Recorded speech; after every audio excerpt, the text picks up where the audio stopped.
You are listening to the Red, Gold, and Bold podcast, talking Kansas City Chiefs football, as always, with Jeff Chadiha from the NFL Network, NFL.com. Sam McDowell, he is the columnist for the Kansas City Star. My name is Soren Petro from Sports Radio 810 WHB.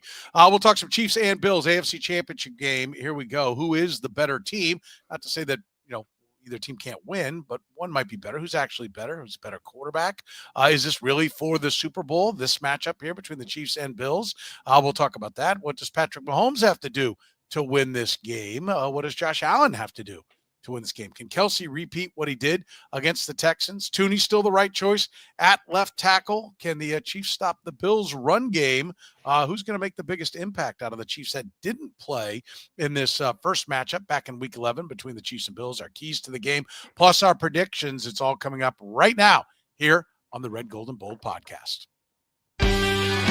You are listening to the Red, Gold, and Bold podcast, the most in-depth analysis of the Kansas City Chiefs on planet Earth, breaking down the Chiefs like no one else can. Red, Gold, and Bold is hosted by Jeff Chadiha, Sam McDowell, and Soren Petro. Jeff Chadiha is a senior columnist and on-air personality for the NFL Network and NFL.com. Sam McDowell is the sports columnist for the Kansas City Star. Soren Petro is the afternoon drive host of the program on Sports Radio 810 WHB in Kansas City. The Red, Gold, and Bold podcast is proudly brought to you by David Starnes Allstate Insurance, covering all the important things in your world: home, business, life, and even the fun stuff as well. Motorcycle, boat, ATV, you name it. Get with Dave and he'll have you covered. You can give Dave and his crew a call, visit them online, or stop into any of their locations, including North Kansas City, Liberty, and Branson, Missouri. Elevate your coverage, elevate your confidence, and drive worry-free. Don't put those insurance needs off any longer. Get with Dave. He'll give you peace of mind today for the things in your life most important to you. Now, here are the hosts of the Best Chiefs podcast, Jeff Chadiha, Sam McDowell, and Soren Petro.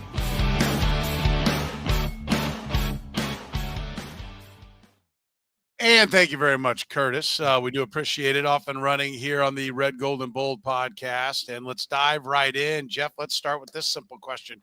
Who is the better team? Like you can be the better team and still lose. And everyone would agree that these teams are close, right? It's going to come down to who plays better. They're each good enough to win. But who is actually the better team? We'll let you fire up the masses first, because I think I know where you're going to go. Well, how are we defining the better team? How are you defining the team here? Yeah, dealer's choice. Yeah, well, I'm going Buffalo because they won the game when they played the first time. And so if I'm scoring on a scale of 100, I would probably say the Bills are a 95 and the Chiefs are a 94. I think that's how much of a difference. I think they're evenly matched. I don't think that there's some huge divide between them. I like the Bills because historically they've had the fewest turnovers in NFL history, giving up 14 sacks. They're second in the league in scoring, and their quarterback is an MVP, one of the two guys up for MVP this year. So the quarterback's playing at a high level. Their I know Sam doesn't like their defense, but their secondary to me is pretty good. Teron Johnson's the second team All-Pro last year. Christian Benford was one of the biggest Pro Bowl snubs this year. They're healthy. Terrell Bernard and Matt Milano both didn't play in this game last year, which I think is a big factor for them. And they've gone through a lot as a team. And so that's no knock on the Chiefs. I just think that we saw them play the first time and the Bills won. And I think all those things jumped out at me. I think those will be factors again this time around. Sam, how do you see it? Yeah, I mean, I think you could definitely make an argument for either team. And I think if this game was played in the regular season, even, I think you would see a different line. I think a major reason that the Chiefs are favored is not only because of each individual team's playoff history, but because of their playoff history against each other. And since you're asking this question in the postseason ahead of an AFC Championship game that one team has won and one team is still in this Jordan Pistons era of not being able to get past, I'm going to say the Chiefs, because we haven't seen Buffalo rise to this moment yet in all three phases. We've seen Josh Allen rise to this moment. We've not seen the whole team put it together in this moment. And I think this is going to be a really close game. And I think, therefore, when you're picking the better team, I think that experience is going to matter. I think we've seen with Patrick Mahomes that it does matter. I think we've seen with the Chiefs defense that it does matter. At some point, it does not become coincidence when you continually make the plays in the last 2 minutes of the game. And that's what this Chiefs team has done, not only this year, but for half a decade now. And that's why I said, because you're asking this question in the playoffs, and this team has done that so consistently in the playoffs, I'm going to go with the Chiefs. Okay, that's interesting. I mean, we're just asking who's better, not who will play them. So I think that's a little bit. I think dealer's choice, but dealer's choice. Hey, he said do whatever you want. Anything you want, but I can crap on it however I want. Right? I think that's only better playoff team is the way I took it. Okay. Chiefs better in all three phases, says Dan. Jeff picking Buffalo because they won the first game, but picked Buffalo over Baltimore because he's wanting to know the difference in how.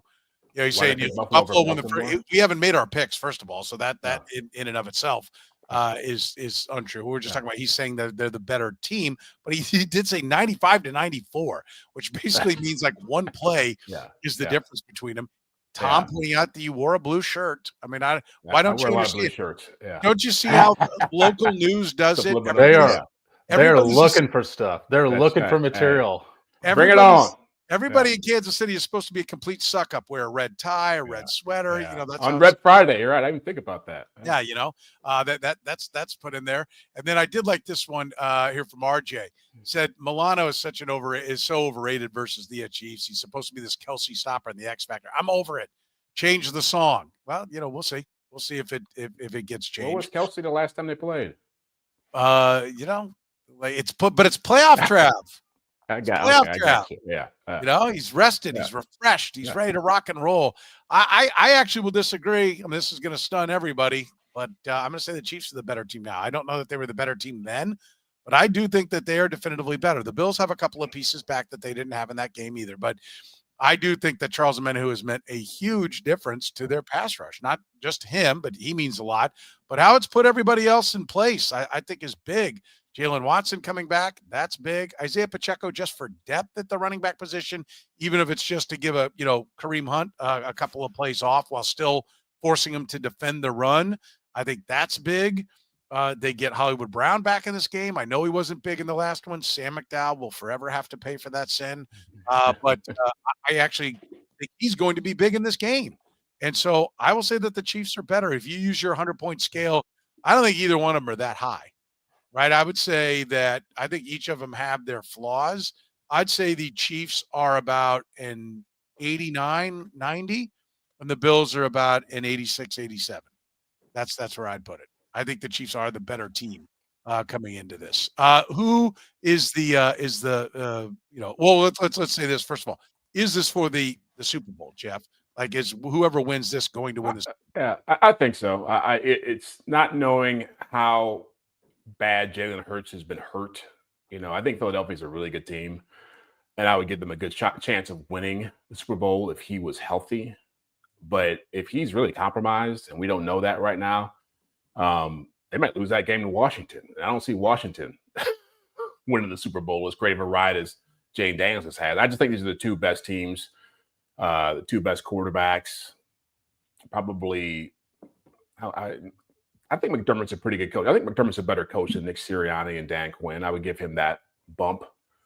But yeah, I think that most people look at these teams and say what they've had to go through to get here has been tougher than what those NFC teams have had to go through, and that both these quarterbacks have been obviously Mahomes 3 championships, and Josh Allen's played at a championship level when he's played. So I think I would trust those two teams to win over the other two teams.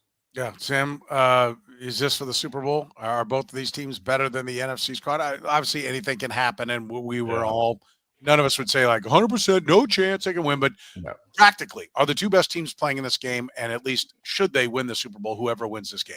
Yeah, and I mean, look, the look-ahead lines are already out there. Both of these teams will be favored no matter who comes out of the NFC. And the caveat to me, and Jeff mentioned Jalen Hurts' injury – he looked like he was playing injured last week against the Rams. The question is, how injured is he? Does an extra 2, this week and then 2 more weeks, does that allow him to become healthy? and therefore are the Eagles better than what we've seen from them the past, month or so. But the Eagles do have, they've got the number one pass defense in the league. The Chiefs obviously are a team that, especially late in the season, geared towards the pass. So I don't think this game, especially if it's against the Eagles, would be as easy as people are making it out to be. But I definitely would, I'll be picking the Bills or Chiefs to win the Super Bowl, whoever wins this week. I would agree. And I think the Eagles are a tough matchup. I think Jaden Daniels is a tough stop, right? But I think just overall, the Eagles are the better team. And I think if we are wrong, and one of the NFC teams is better, clearly it's the Eagles based upon what they've done. Daniels is pretty damn dynamic, but I think the Eagles are probably a little bit tougher than people give them credit for. Who is the better quarterback in this game, right? Like, it is possible that one of them, here, Patrick Mahomes is considered the best quarterback in football. We're not making new ground on that. But it is possible Josh Allen's better this year. It is possible Josh Allen is better right now. Patrick Mahomes has a better resume right now. Who's the better quarterback, Jeff? Well, again, I would take that question as who's playing better. I think Josh has played better all year than Patrick has. Clearly, Patrick is the best quarterback, is the better quarterback, is the more accomplished quarterback. But Josh Allen has stolen a page from Patrick Mahomes' playoff playbook. And he's learned how to play within himself. And he's learned how to play for the moments that decide games instead of thinking, I'll just dominate the game and that will be how we'll win. And I always go back to, I think a huge maturation point for Mahomes was the 2021 championship game when he threw that interception at the end in overtime that led to them losing to the Bengals. And after the game, he said, I would do it again. And he was very defiant. I know he was upset and emotional about it, but he felt like, I'll take that chance, give my guy a chance to make a play. And it was the wrong answer. And ever since that game, he's played a different style of football, and it's led to them winning 2 more championships. I think Josh Allen, somewhere in the offseason, somewhere after last year's postseason, realized I got to make the same adjustment. I have to be better. I have to trust the process. I have to trust my teammates, take care of the football, still make the big moments when they matter. But I think that's what I think allows him to get there. Again, if I'm scoring at home on 100 grade of 100, I'd give Mahomes a 99 and I'd give Josh Allen 97. But I think Josh Allen certainly can play as well as Patrick Mahomes, can do everything Patrick Mahomes can do, and is able to beat him in a game like this if he plays his best. Yeah. Sam, who do you think is the better quarterback? I agree with everything Jeff said. I mean, look, there's no dispute that Josh Allen has played better football this year than Patrick Mahomes. But I also think there's equally no dispute of which quarterback you'd rather have in this AFC Championship setting, and it's Patrick Mahomes. And, I commented on this last week and got some grief that, when we asked about closing the gap as quarterbacks on Mahomes, and I said, I've got to see it in the playoffs. Well, we saw the reason I said that last week with Lamar Jackson, when he flunked the moment with 2 bad turnovers in that game, even though the Ravens outplayed him, they lose because your quarterback makes mistakes. And Jeff's exactly right. I thought about this yesterday. When you're compared to Patrick Mahomes, I think that the perception, as far as stylistically, the perception is that, okay, you're the guy that can make these off-platform stuff. You can make something out of nothing. You can throw the no-look pass, the left-handed pass. Like, you always have this, it's creativity, I think, is the stylistic comparison. That's not how Josh Allen has mimicked Mahomes. He's mimicked Mahomes in the way that Jeff laid out, to where he's become a more risk-adverse quarterback. He's trusted the rest of his team to help them win. They are a run-first team this year, and he's been content with that because they've won games like that. And so I think the way that he's become more like the most successful quarterback active in the game right now is he's okay with the boring. He doesn't have to make the dazzling plays. He's okay with just being, unoriginal at times. Yeah, I think you've laid it out perfectly. I think Josh Allen has played better. Doesn't mean he'll play better in this game. And I think Patrick Mahomes is Mr. Clutch, and you don't expect him to be anything else. He's also played great down the stretch. Let's be clear. I mean, what is he, 18, 19, 20, 19 touchdowns, 1 interception, coming down the stretch here? I mean, Patrick Mahomes has raised his game as the year's gone along. I think really the people around him have raised their game. Some people have come back, and he's playing at a really high level. I think they're both so good, it doesn't really matter. And I think Josh Allen has played well enough to have beaten Patrick Mahomes in the playoffs, clearly the 13-second game. And by the way, I'm not a believer that once the game starts at it's the playoffs, therefore Patrick Mahomes goes to 11. I think that's just kind of coincidental that he's won the playoff games and Josh Allen's won the regular season games. Unless unless it's because Andy Reid holds something back. Unless it's because Andy Reid has better tools to give his quarterback this time of the year. But I know we're going to talk about the run game. One thing, I was watching the playoff game from last year. I mean, we haven't seen a lot of just Josh Allen student body runs, right? He'll run as a scramble. He'll take off and run. They were not afraid to do that. They pounded him with the run game. And I was kind of surprised. He's averaged, I think I saw like 75 yards a game rushing against the Chiefs in all his games. The over-under on that is 49.5. And I'm like, well, either they think he's going to keep throwing it and they're not going to run him, and this is going to be a stone cold under, or they're completely wrong. This is when they've been waiting to run him, and they're going to pound away with Josh Allen, and he's going to get a lot of carries. I'm not sure. We'll talk about that a little bit more. We can also talk about where to go with your insurance. David Starnes, Allstate Insurance, one of our fine sponsors here at the Red, Gold, and Bold podcast. David Starnes Allstate Insurance, serving the Kansas City area and all throughout the Midwest. With David Starnes Allstate, it's not just about fender benders. Beyond traditional safeguards, enjoy perks like roadside assistance for unexpected breakdowns, transportation expense coverage when your car is in the shop, auto replacement protection to keep you on the road in style, and much more. You can give Dave and his crew a call at 816-781-7331. Visit them online or stop into any of their locations, including North Kansas City, Liberty, and Branson, Missouri. David Starnes, Allstate Insurance. Gann Asphalt and Concrete, proudly serving the greater Kansas City area. Nationally recognized, full-service paving and pavement maintenance contractor. Parking lot problems? They've been making them disappear in KC since 1994.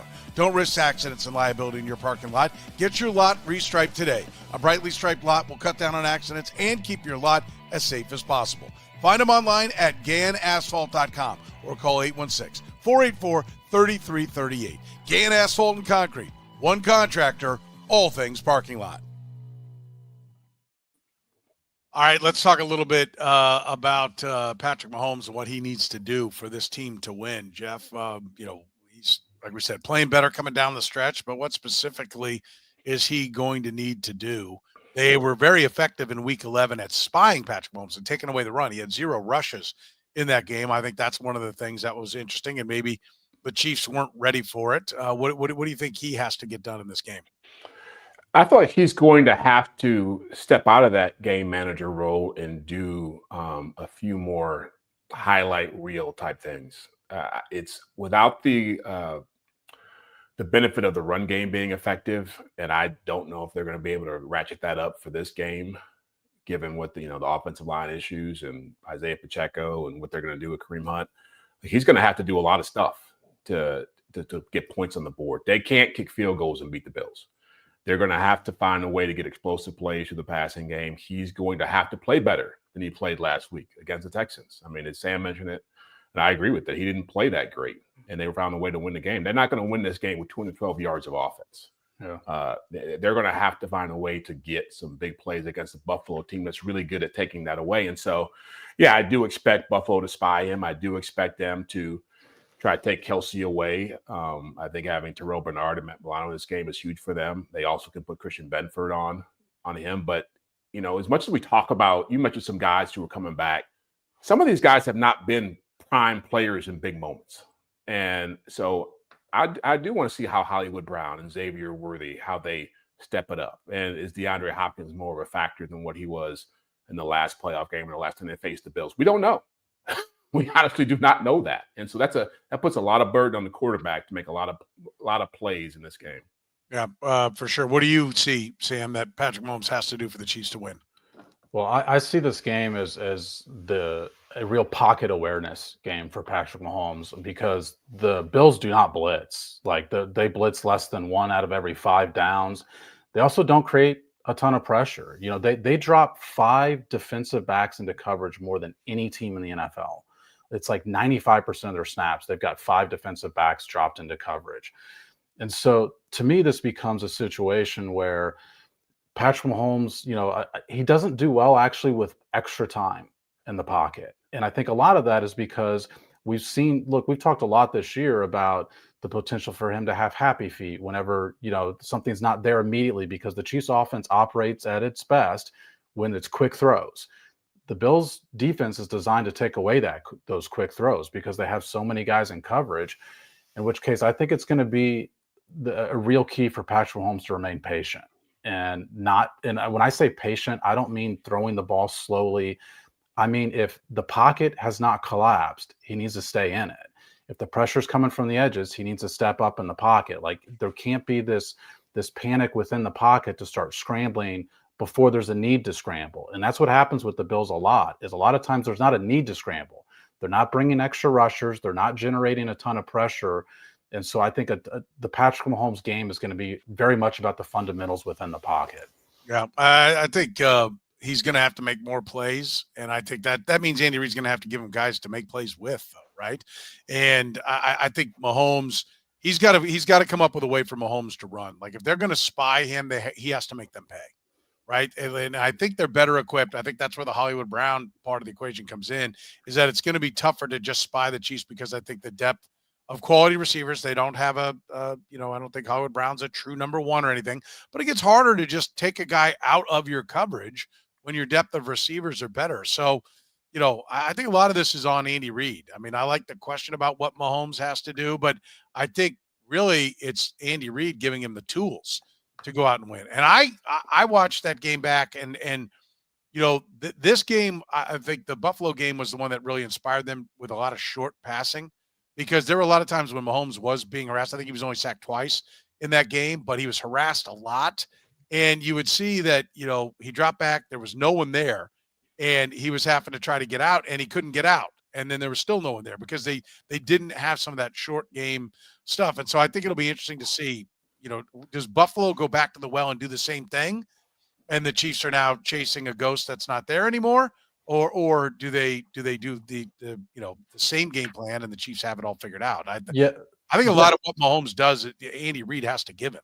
Yeah, that's exactly what you mentioned is exactly what I'm talking about. So when you go back and look at it on a game-by-game basis, because you're right, Soren, like, he was under pressure like almost 40% of the snaps. But you know what else stands out about that is he had the most time to throw of any game this season against the Bills. Like, the time to pressure for the Bills was their slowest of the year. It was the most of any team in week 11 to throw the ball. And it's because of what I'm talking about. Like, because in what you're talking about, like, the Bills don't allow scramble yards. They don't just play this way against the Chiefs. They play this way against a lot of teams. I think they've allowed the fewest scramble yards in the NFL this year. So a lot of their defensive game plan is designed to prevent the quarterback from making plays with his legs. And I'm sure part of that probably derives from their own training camp of seeing what Josh Allen can do with his legs and seeing their own guy on film throughout the season. Is they don't want quarterbacks beating them that way. It does open up other areas of the field. And those are the areas you have to take advantage of. You can't get in this mode where you say, hey, it's been 3 seconds, because that's longer than you usually would like to take to throw. And therefore I've got to run. Like, that's still, I know it's odd to say, still sometimes that's not the best move, even if it has been an extended amount of time. Yeah, for sure. Can Kelce repeat what he did against the Texans, Jeff? Yeah, physically he could, but I don't expect him to have a huge game in this game. I thoroughly expect Buffalo to try to take him away again. And again, you go watch the tape of that game, you see Christian Benford, who's a bigger corner, like he's almost about the same size as Patrick Surtain, covering him on the outside. Terrell Bernard had him a few times, who's a pretty good coverage linebacker. Like, they made life tough for him. And they know that psychologically he's a big factor in what Mahomes wants to do at this time of year. Like, they can do all the stuff they want to do with scheming things up, but when it comes to looking for Kelce in the big moments, Mahomes has consistently done that throughout the playoffs. And so I would be surprised if he went for 100 yards. Now, again, the bigger question is what are DeAndre Hopkins and Hollywood Brown and Xavier Worthy, those guys, going to do in a game like this? Because the thing Buffalo, where they got the Chiefs last time they played that surprised the Chiefs, they played a lot more man coverage. And they've been doing a lot more of that this year because they have the personnel to do it. And so when you're willing to mix that up and spy him. So I didn't watch the film to this degree, but I'm assuming they were spying him probably when they ran a lot of man coverage, because he likes to take off once he sees that. And so again, can those guys win in those matchups? Can Mahomes decipher it? Can Andy Reid call the right plays when those times come up? Because the last time they played him in the playoffs, they played a lot of zone. They were banged up, and Kelce ate that stuff up. They're not getting the same opportunities this time around. Yeah, Sam, I'd almost think, like, if the game, I don't think the game plan of the Texans was really that bad, right? Like, they lost the game, so I think there's a feeling like, Well, everything they did was a mistake. And, Travis Kelce all year had not had any yards after catch. Exactly. Yeah. Not broken any tackles. Give credit to Travis Kelce for being at his best when it was a big moment. But, man, if you react and go, okay, this is vintage prime 29-year-old Travis Kelce, we better defend it that way. I think that would be great for the Kansas City Chiefs because I think that does open up the other guys that are bigger play guys. Yeah, when we look back at what the Texans did, it's the first team that had enough film on this Hollywood Brown combination with Hopkins and Xavier Worthy to adjust to it. It's the first team that really had, 2 full games of tape to say, here's what the Chiefs do when these guys are on the field. How do we want to adjust to it? And you're right, Soren. Like their answer was, we're going to leave the 35-year-old tight end one-on-one, and we're going to put a lot of attention on the outside receivers because we think that's why their offense has been clicking for these last couple of weeks against the Texans in the first matchup and against the Steelers. And I don't know that the Bills are going to change that because Kelce has a huge day, but in the end, it is the 212-yard offensive day. Like if you're the Bills, you'll take that game plan if that's part of the trade-off is that Hollywood Brown doesn't catch a pass and DeAndre Hopkins doesn't catch a pass and Xavier Worthy catches 2. Like I think you'll take the trade-off of the guy that for 16 games was not great after the catch. I will have one other note on the secondary, though. Sean McDermott, since we started recording, has said that Taylor Rapp is out. Christian Benford has been in concussion protocol all week, and he's, yesterday he practiced with the non-contact red jersey on, so he still hasn't cleared concussion protocol. And today he's missing practice with a personal situation. The concussion protocol does require that you meet steps every day and to get through the entire protocol. So I think it's very much in question whether or not Benford's going to be playing as well. And like Jeff's right about Benford, but I think it's in doubt whether or not he's going to be a factor in this game because we don't know if he's going to play yet in this game. Yeah, I think that is if they're compromised, it gets a lot harder to handle what is now a deeper. Again, no exceptional guy right now. There's no one that you're like, oh, my God, how are we going to stop this guy? We're going to double him and all that. But it's a lot deeper. And so whatever your holes are, whoever your weakest guy is, a good receiver is going to be working against him. And I think that's a big advantage for the Chiefs in this game. And it's going to be on Andy Reid to go out and exploit it. The Red, Gold, and Bold podcast, always brought to you by our friends at Whataburger. Whataburger is proud to sponsor the Red, Gold, and Bold podcast. Now at all your KC Whataburger locations, and for a limited time only, get your Whata Wings tossed in any of your favorite flavors, including the new Nashville Hot. Or get your hands on fire you can handle with the all-new, perfectly spicy Bacon Blaze Jalapeno Double. Get a kick this football season with these great new limited-time Whataburger favorites. Stop by any of the Kansas City Whataburger locations today. Whataburger's open 24 hours a day. Unlock a premium dispensary experience at Key Cannabis. Visit any one of our 12 Key Cannabis locations across Missouri for a huge selection of cannabis products and expert recommendations from Missouri's friendliest bud tenders. Quick service, convenient online ordering, drive-through pickup, and a fantastic loyalty program. Plus, Key Cannabis offers discounts for veterans, med patients, cannabis industry professionals, seniors, first responders, and students. Visit us in KC North, South KC, and Belton. Open 7 days a week, or shop online at keycannabis.com. Key Cannabis, open for premium cannabis experiences. Let's talk about the left tackle spot. Joe Thuney, I think, is the guy, but is there a scenario here, Jeff, where maybe, they need to run the ball more, right? Like I just asked this like as a let's make sure we've examined this, right? Because if you want to go out and ground and pound, then Joe Thuney probably should be back at left guard, right? So is Joe Thuney still the right choice at left tackle? Yes, because if you're going to win a championship, if you're going to win this game, you're going to do it throwing the football. It's pick your poison, and they've decided that it's better to be able to throw it than be able to run it consistently or to be able to have a belief that you can run it consistently. But again, in this kind of a game, it was always going to be a challenge for them. And I don't have a problem with it. I don't have a problem with it because really, Mahomes has got to play at a high level for you to win this game, regardless of whether the run game works or not. Do I think the run game would make the passing game better? Yeah, because to Sam's point, even I think Benford's going to end up playing the game. Something telling me he's going to be out there. I don't think Rapp not being out there is a big loss for them, but they felt good enough about their secondary that they did not go to Micah Hyde, who's on this roster, and say he's going to be playing more. They thought Cole Bishop, who'd be the backup to Rat, was a pretty good safety. And when they brought Hyde in, I think they still feel that way now. So they're going to sit in two deep shells. I guarantee you, Buffalo's going to sit back in coverage, and they're going to say, beat us with the pass, because you're not going to run it down our throats. And so that to me is a key part of the game. Can they run the football with their situation? But if they sit back in two deep, Sam, then one of the recipes for beating that is to run the football. Like, you see a neat scenario that has them saying, okay, DJ Humphries is the guy. No. And like this shouldn't even be a question at this point. I mean, DJ Humphries didn't play last week. Like he's played 60 snaps in front of Patrick Mahomes. Like, I just don't even think this should be a question anymore.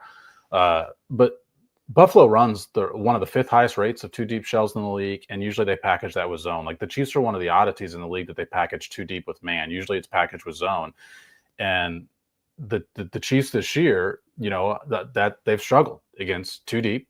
They've not played as well against zone as they have against man. And so, like, that's in a sense playing in to the Bills' hands, to which you're right, Soren. The answer to that for most teams is run the ball effectively. The Bills have stacked the box 7.1% of opposing teams' rushes this year. It is by far the lowest rate in the league. Like, the opportunity to run the ball is there. The Chiefs, you're right, have package their offensive line to make themselves most effective passing the ball. But I don't think that they can get to this point to where they're playing left tackle based on matchups. Even if I do think their best offensive line for this game is probably, I think they could dominate the interior of this game. Somebody had asked Kareem Hunt this week about not being effective against the Bills, and I went back and looked at it, and they were pretty effective running the ball against the Bills in that first matchup. I mean, they were like 4.5 yards a carry or something like that. Like, they didn't run the ball a lot. It was kind of one of the first games where we saw them start to transition to wanting to pass the ball much more frequently. The Bills want to dare the Chiefs to run in this game. And so I think I don't know if Andy Reid's going to be tempted to do that, though. Yeah, I think that's a great point. How about Josh Allen? What does he have to do? If the Bills are going to win, Josh Allen does what, Jeff? I feel like there's less pressure on Josh Allen to do what Mahomes will have to do in this game. I think Josh Allen has to be a highlight reel in this game. I think he will make some plays that are big for his team, but he has to keep doing what he's been doing throughout this entire year, which is trust the run game, trust the play calling, trust the weapons around him, trust his defense, because this team has set a record for fewest turnovers in a season with 8. They gave up 14 sacks. It's been a winning hand for them.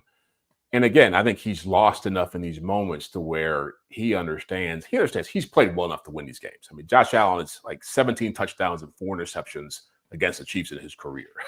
Like, he's been sacked 6 times in the last 7 games. So he's never not done enough. It's been the defense letting them down. It's been coaching decisions. It's been some special teams. And so he's got to not do something that's going to harm that process. But yeah, I think this is a line of scrimmage game.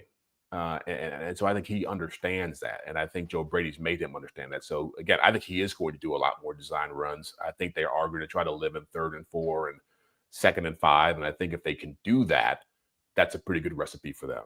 What do you see from Josh Allen, Sam? What does he have to do to win?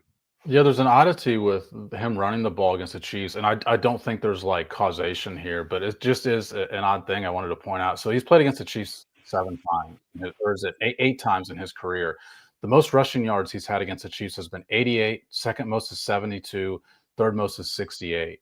Those are the 3 playoff games, and the Bills have lost all 3. I really just think it's like an odd stat. I don't really think that there's causation there. But because I do think that the Bills are going to be run heavy with Josh Allen. Like, it's going to be put your body on the line, everything going into this game.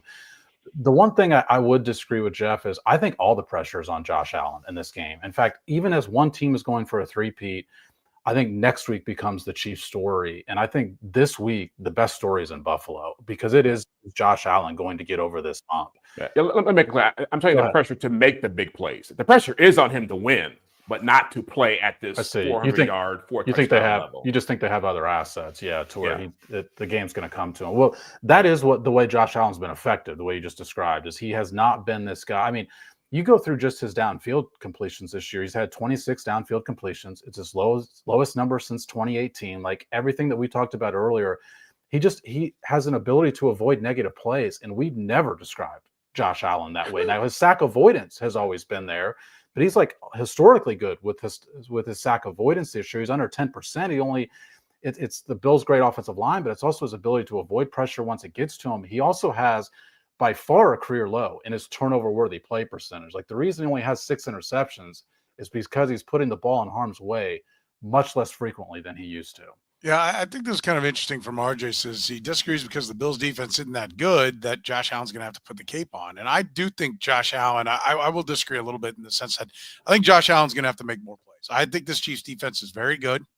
And I think early on they were destroying running backs. The idea, because they gave up 150 against the Texans, that they have no run defense, I disagree with. I mean, have they slipped? Have they lost something? I don't know. All the same personnel's there. They were destroying running backs and the run game early in the year. Guys were getting nothing. Good running backs, right? We're getting nothing against them. So the ability is there. And I think early in the year, they felt that they had the good coverage, right? That they could throw more at the run. They could leave the big people on the field and they could cover with 4.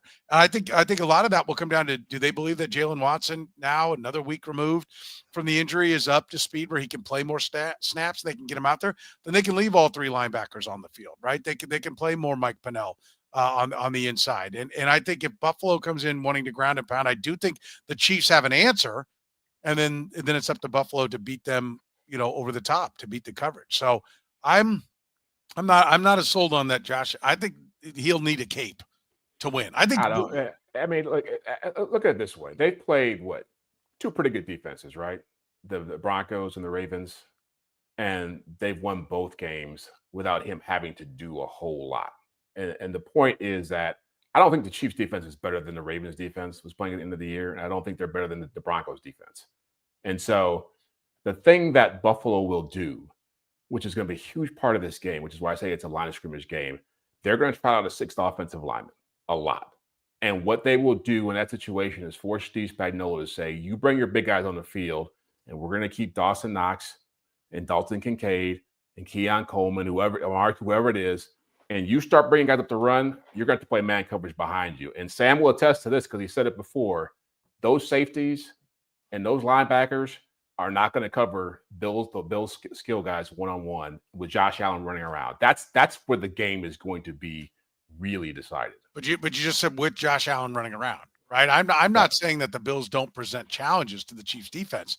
I just think Josh Allen's not just going to hand off and throw for 175.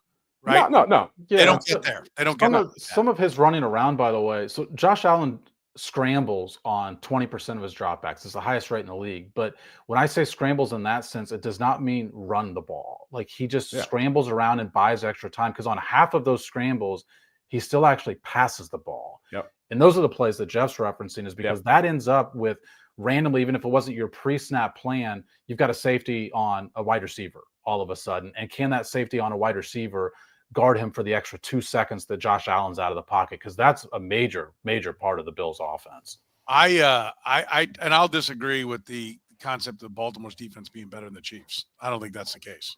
At the end of the year, they were one of the best defenses in the NFL. They were definitely playing better. I will grant you that, but I don't think they're better.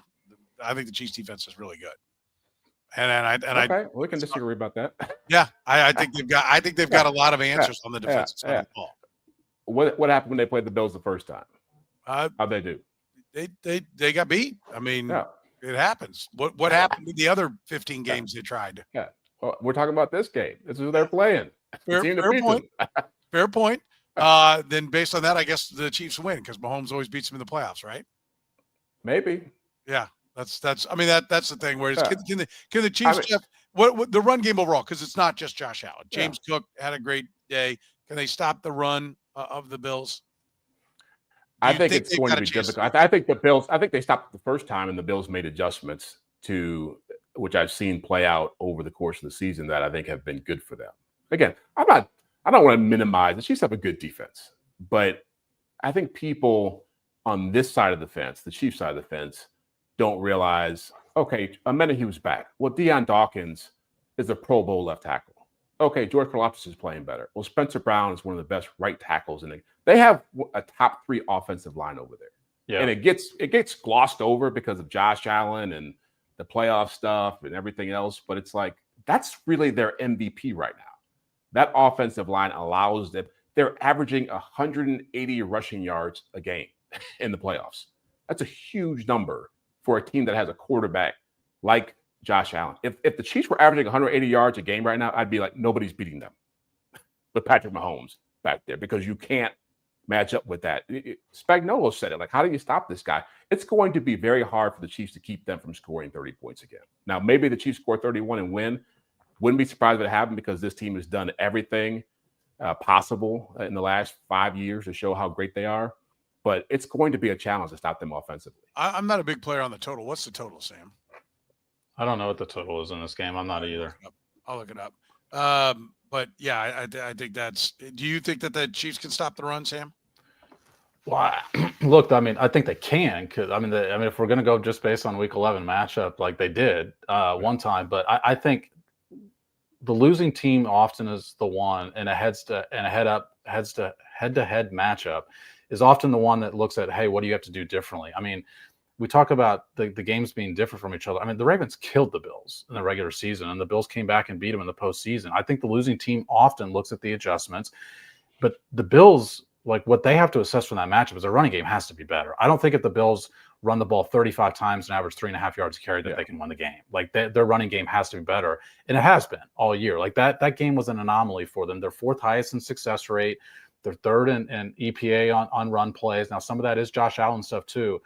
But the key to me to Steve Spagnuolo and the way he prepares his defense is the Bills will run on situations where you're not expecting them to run. They've run on 3rd and medium, I think at like the 5th highest rate in the league, like because they'll go for it on 4th downs. When you look at 4th down usage, for example, between 1st, 2nd, and 3rd quarter of this year, how many times the Chiefs have gone for it on 4th down in the first 3 quarters of a game?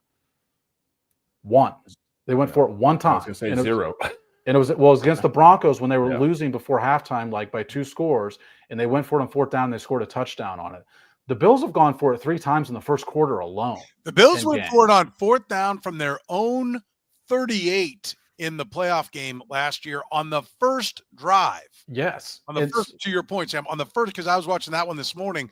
On the first, I forgot. They went for it it was 4th and 1, but it's still, they were at their own 38, and they just powered a quarterback sneak for about 5-6 yards. Yeah, and what that allows you to do is to run the ball in situations where the defense isn't expecting you to run the ball. When you've got an extra defensive back in the game, and you do have this really powerful offensive line. Now, they're better at pass pro than they are at running blocking, but they're still a good run blocking unit too. And you get mismatches in those situations. And so that's where I think it's going to be tricky for Spags is it's 3rd and 5. Usually teams pass in that situation. The Bills could run in that spot still. All right, so I want to get to our keys to the game and our predictions. First of all, we'll tell you we're brought to you by our friends at David Starnes Allstate Insurance. David Starnes Allstate Insurance. Elevate your coverage, elevate your confidence, and drive worry-free. Covering all the important things in your world, home, business, life, and even the fun stuff, as well as your motorcycle, boat, ATV, and you name it. Get with Dave, and he'll get you covered. You can give Dave and his crew a call at 816-781-7331. Visit them online or stop into any of their locations, North Kansas City, Liberty, and Branson, Missouri. Don't put those insurance needs off any longer. Get with Dave today. He'll give you peace of mind for the things in your life most important to you. David Starnes, Allstate Insurance. Gann Asphalt and Concrete, proudly serving the greater Kansas City area. Nationally recognized full-service paving and pavement maintenance contractor. Locally owned and making parking lot problems disappear in Kansas City since 1994. Let Gann educate you about the most cost-effective way to solve your parking lot problems. Free consultations, no commissions, in-house crews. Every project comes with a written warning. Gann Asphalt keeps your parking lot safer and helps you and your business avoid unnecessary delays and costly expenses. Find Gann online at GannAsphalt.com or call 816-484-3338. Gann Asphalt and Concrete. One contractor, all things parking lot. All right, let's talk about this. Who makes the biggest impact for the Kansas City Chiefs that really didn't play last time? Charles Manu, Jalen Watson, Hollywood Brown, or Joe Thuney at left tackle. Those are 4 things that the Chiefs didn't have in that Week 11 matchup. They had Thuney, but he wasn't playing left tackle. Jeff, which one of those guys makes the biggest impact? Oh, it's Joe Thuney. I don't think it's even close. He has got the most important job in this game on offense, which is making sure that even though the Bills have a bad, don't have a great pass rush, it's okay. They don't have guys who are known for that. They still harassed him in that game. That's a good word to use. And so he's going to have to be able to hold up. He's going to have to be able to be as reliable as he's been. And yeah, I mean, the other guys, I just feel like, I don't want to dump on anybody. So I don't want to be that guy today. I'm trying to be positive about this. I'll say Joe Thuney needs to keep playing at the level he's played. If he's not, then if this pass rush gets after Mahomes, that's going to be a real problem for the Chiefs. All right. How about you, Sam? Who makes the biggest impact this time around? Well, I also think it's a slam dunk, but I think it's Jalen Watson. And I think it's specifically because of the way the Bills tore up the Chiefs last time. And I say tore up, although the Bills, I think, were at their 3rd lowest yards per play of any game that they played this season when they played the Chiefs. But their whole game plan was attacking Najee Johnson as cornerback 2. They looked at that and said, that's the weakness we're going to go after. Let me give you Najee Johnson's stat line the last time they played. 9 catches allowed for 103 yards and a touchdown. He was targeted 12 times in that game. And let's see, Josh Allen threw the ball 40 times. So 12 of his 40 targets are specifically to cornerback 2. And McDuffie allowed 1 catch for 3 yards in that game. And I'm not saying that Jalen Watson is Trent McDuffie because he's not, but he's an improvement over allowing 9 catches for 103 yards. And we often talk a lot about, for specifically because of Eric Eagers, who was previous on this podcast, about weak link defense. The Bills found the weak link in the Chiefs defense. If you can just become average at that position, then that massively improves the game plan you had going in last time you faced these guys. Yeah. I think Charles Omenihu is the guy, because I think the pass rush is critical. I don't think they can give him the kind of time that he wants. And I think Charles Omenihu makes that pass rush much better. They beat him 30-27 last year, and they were the 2nd best sacking team in the NFL.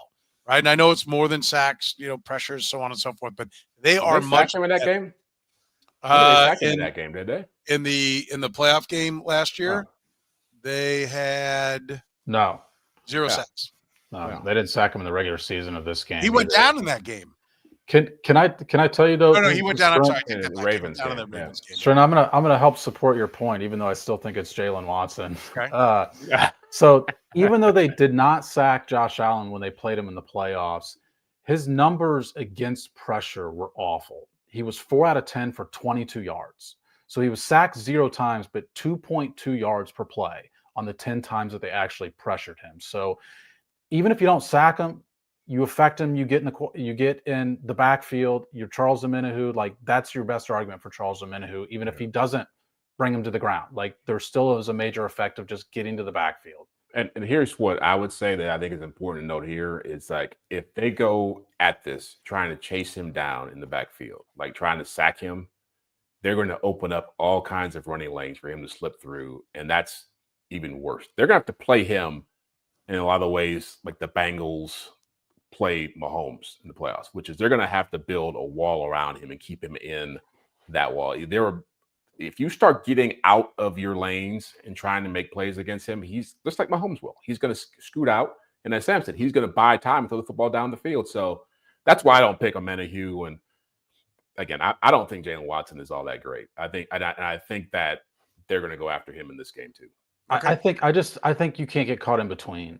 Like you either have to go after him or you've got to make the game plan that you said, Jeff. I think the Chiefs last time they played, Josh Allen got caught in between. And when you watch the Broncos, who pressured the quarterback terrifically all year, they got caught in between. Yep. They rushed and then they stopped. And you can't do that, because what Josh Allen will do, and it's what I mentioned that, Patrick Mahomes in this game has to have the ability to do, is if he's had plenty of time, but the pocket's not collapsing, he'll just stand there and wait. We saw him do it on the 4th down against the Broncos, which was probably the key play in that game, where he just said, nobody's pressuring me. I don't have to move. This pocket's clean. I'm just going to stay here for 4 seconds, 5 seconds. Like Josh Allen will do that. So I don't know that you necessarily have to stay in your running lanes. Like, you still could blitz them, but you can't get caught in between. Like, you've got to pick one or the other. Yeah, I agree. And I think having Jalen Watson and having Charles Omenihu gives them the depth to be able to do that much more effectively now than the last time they played.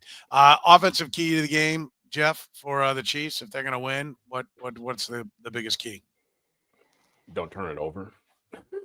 Okay. The Bills are tremendous at the turnover ratio.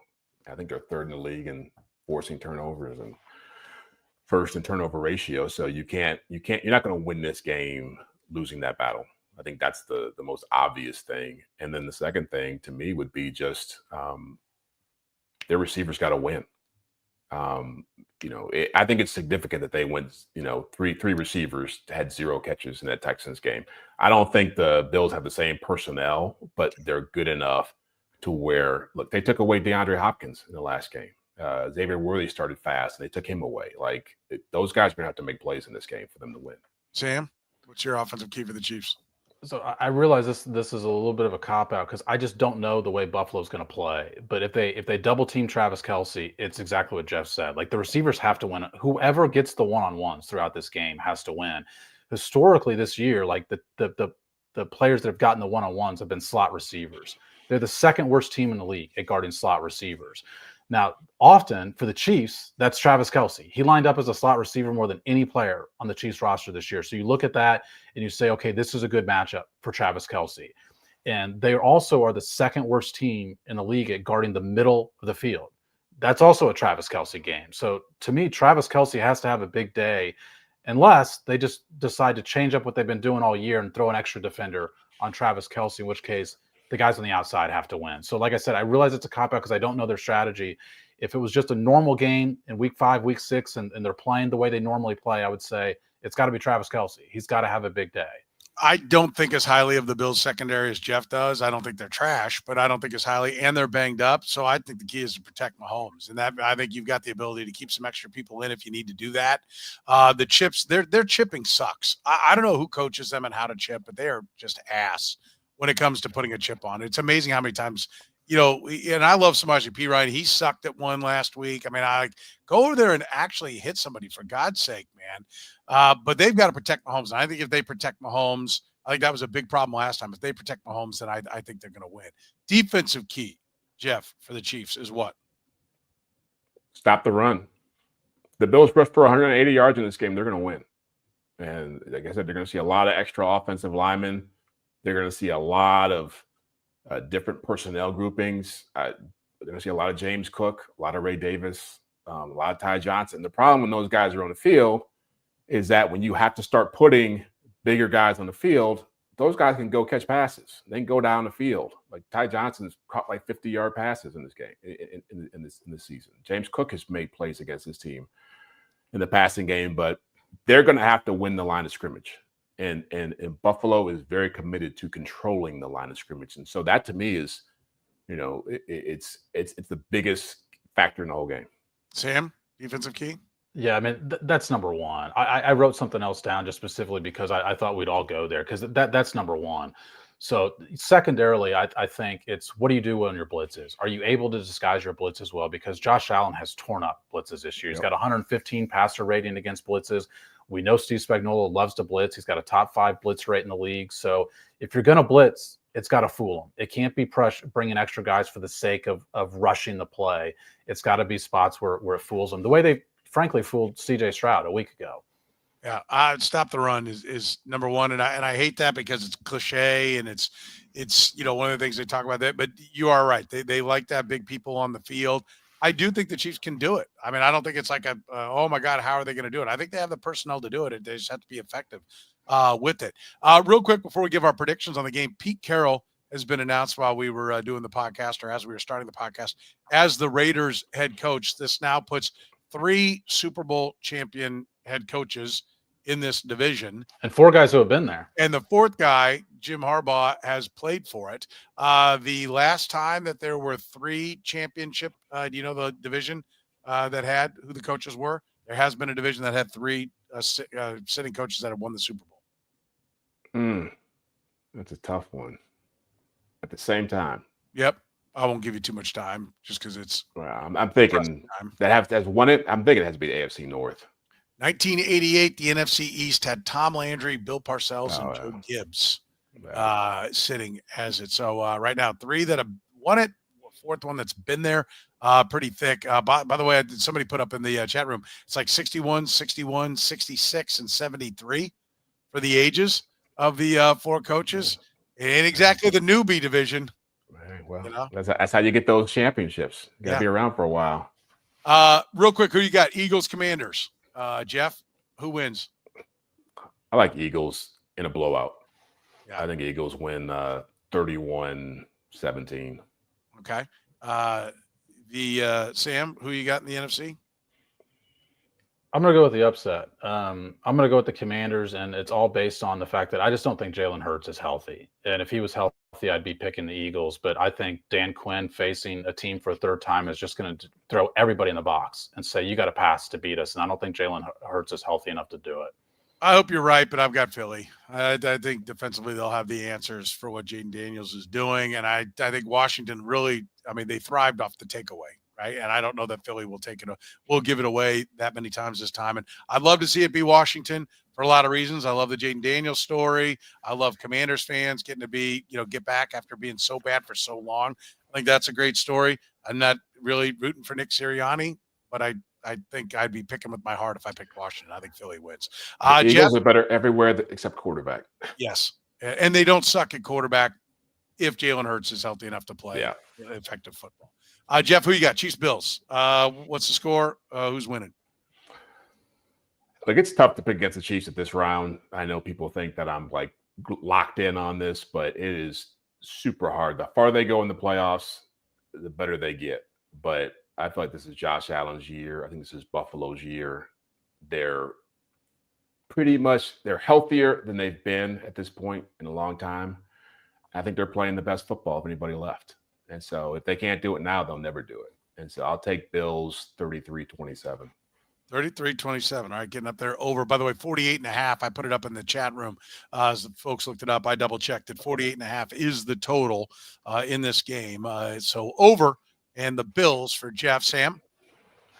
I've got the Chiefs, and I don't think that's going to surprise a ton of people based on what I've said over the course of this podcast. I think they've got the quarterback you want to have in this game, even as I think Josh Allen's terrific.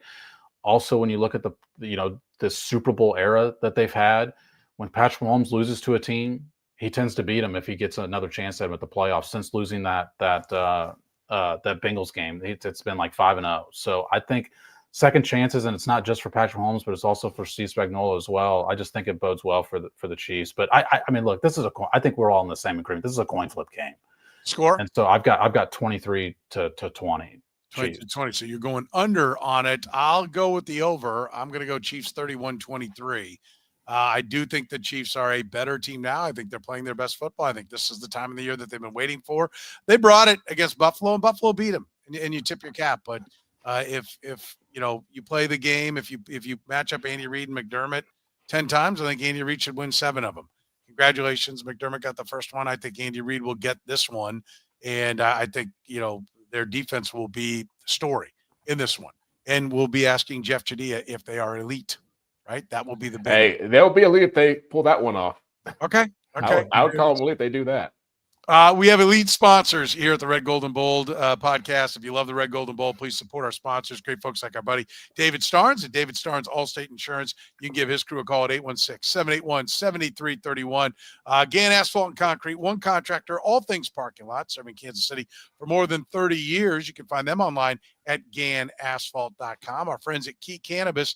Key Cannabis has discounts for veterans, med patients, cannabis industry professionals, seniors, first responders, and students. Open 7 days a week. Find them online at KeyCannabis.com. And, of course, Whataburger, now at all your Casey Whataburger locations. You can check out the Whata Wings, tossed in any of your favorite flavors. I love the Nashville Hot. It is outstanding. Get it for your game day experience. Remember, Whataburger is open 24 hours a day. For Jeff Chadiha from the NFL Network and NFL.com, Sam McDowell from the Kansas City Star, I'm Soren Petro saying thank you very much for joining us here on the Red Gold and Bold